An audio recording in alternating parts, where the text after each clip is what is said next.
Hey everyone, I'm Yasmin and I want to share a story that sheds light on my incredibly entitled and eccentric mother-in-law, Jessica. My husband Kai suggested sharing this tale because he enjoys reading them from time to time. Before you find it odd, let me clarify that he's well aware of his mother's eccentricities, having been her first victim. Kai's upbringing involved Jessica, who divorced his father shortly after his birth. He experienced her craziness firsthand and distanced himself as much as possible. Unfortunately, Jessica's poor taste in men persisted, leading to another abandonment by Kai's father. While Kai's father paid child support initially, he later terminated his rights. I've never met the man and have no desire to.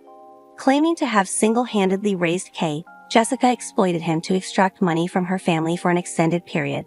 When they grew weary of supporting her, she found a job but continued to siphon money from Kai.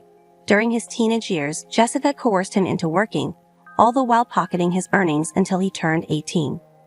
Recognizing the need to break free, Kai took out student loans and secured a scholarship for college. That's where we crossed paths.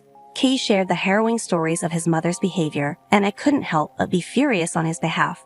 I questioned how he could still be in contact with her. He explained, "I was raised by a narcissist. She conditioned me to believe that taking care of her is my responsibility." Distressed by Kai's situation, I used my savings to kickstart his therapy. Although initially resistant, Kai eventually embraced the process, gaining confidence and slowly standing up to his manipulative mother. Recognizing the positive changes, I continued supporting him. Unsurprisingly, Jessica never liked me. During our first meeting, she accused me of being a gold digger who poisoned her son against her. I defended myself, highlighting that I used my money to help Kai access therapy. Over the years, Kai and I graduated, got married, and secured good jobs. Despite working hard for our success, Jessica persisted in her financial demands. She eventually got married to a disrespectful man named Frank, and Kai reluctantly agreed to rent her an apartment. When we bought a house, she expressed her satisfaction, stating, "Heave, I'm so happy that you finally bought a house. I was getting tired of living in an apartment. So when can Frank and I move in?" "Excuse me, what are you talking about?" "Well, I'll be moving into your house with Frank. That's what I'm saying. Why should I live in an apartment when you are housing your wife for free?" "Jessica, we both bought this jointly. I literally co-own this place with Kai. I don't live here for free. You are the one who lives in the apartment for free since Kai pays the rent." "Watch your mouth, Jasmine. I don't tolerate disrespect from anyone. I'm talking to my son about his house. I didn't ask you anything. I have the right to talk since it's also my house you are talking about. You're not staying with us, and neither is Frank. That's for my son to decide, and he knows that it's his responsibility to take care of me." "I'm already taking care of you, Mom. You don't get to move into my house to raise me. That's not how it works, and there is no chance of an argument, so don't even try." "You're acting like an entitled brat, Keith. Your mom worked hard to raise you, and you need to take some responsibility for her. Now, be a good son and give us a copy of your keys so that we can move in." "You don't get to say what I do with my house keys, Frank. Neither of you is even getting a copy of our keys. I'll say this for the last time, you two will not be moving into our house. That's it." You would think that's the end of it. Well, it isn't. For days, Frank and Jessica kept harassing us and guilting us. Jessica even said some horrible things to me because she thought I was manipulating Keith and making him abandon her. It was funny at first, but soon we got fed up.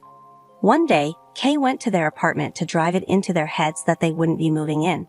We thought our point got across since we stopped hearing from them. Problem solved. Well, not quite. A month after we moved into our house, we had a small vacation coming up. After saving for years, we finally decided to go on a break to celebrate our house purchase. It was supposed to be a relaxing vacation for the two of us by the beach. We both took time off and decided to take things easy for that week. We flew there and had a blast from the first day itself. But as evening came, something shocking happened. I got a notification from the Ring camera on my house's door. Yes, we did set up surveillance cameras before we went on vacation since we didn't ask anyone to house sit. We thought that it would be important. Now, I had no idea who would even show up at the door. The neighborhood is pretty safe, and we have lived there before. Hardly anything ever happened there, so I was curious why there was so much activity at the house. I opened my phone to see what the hell was going on there.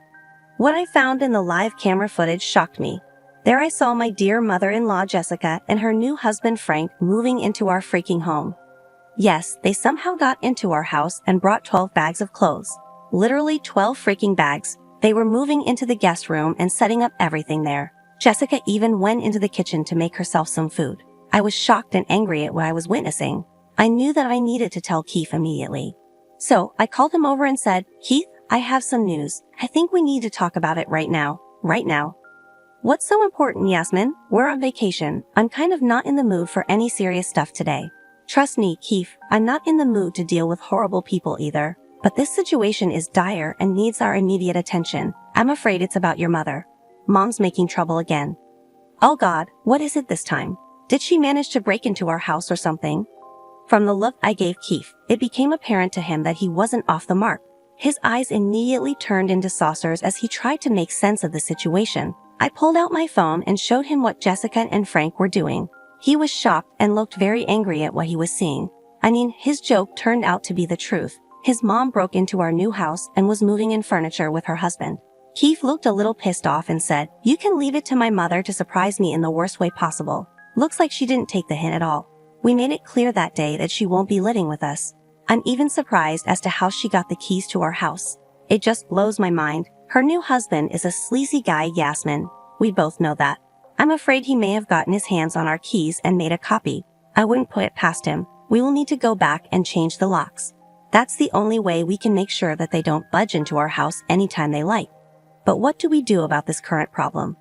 Do you have something in mind?" "Look, I know they are your parents and all, but I really want to call the cops on them.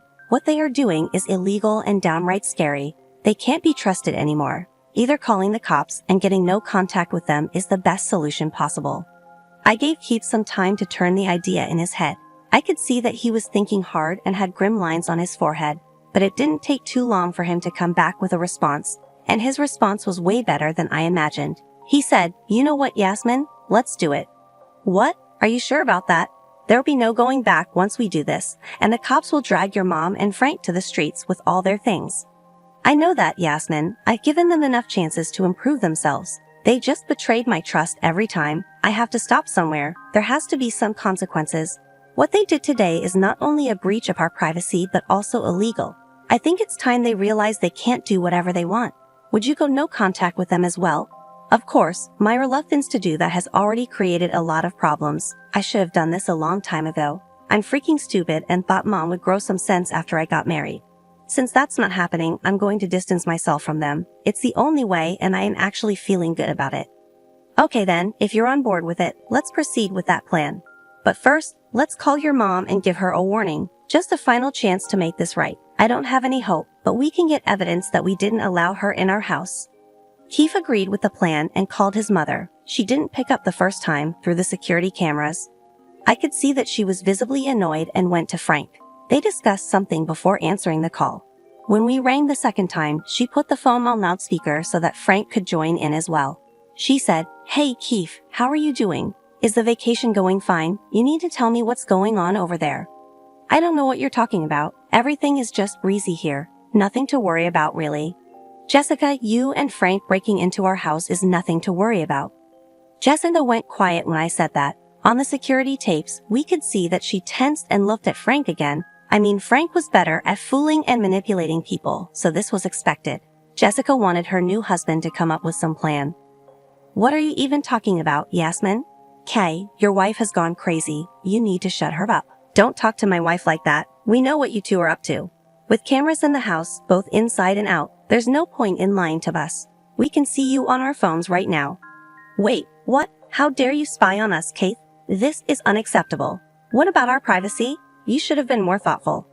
It was ironic how Jessica was offended by the fact that we could see their activities on our screen. She talks about respecting people's privacy when she broke into someone's house and made it her own. I didn't know if Jessica was trying to deflect or if she was genuinely offended. I have a good guess that it's a little bit of both. Her words sparked something in me, and I said, "That's rich coming from you, Jessica. You are the one who broke into our private home when we clearly told you that you are not allowed in." "I don't care what you say, Yasmin. It's my son's house too, so I have the right to be here. I'm his mother and should be staying with him."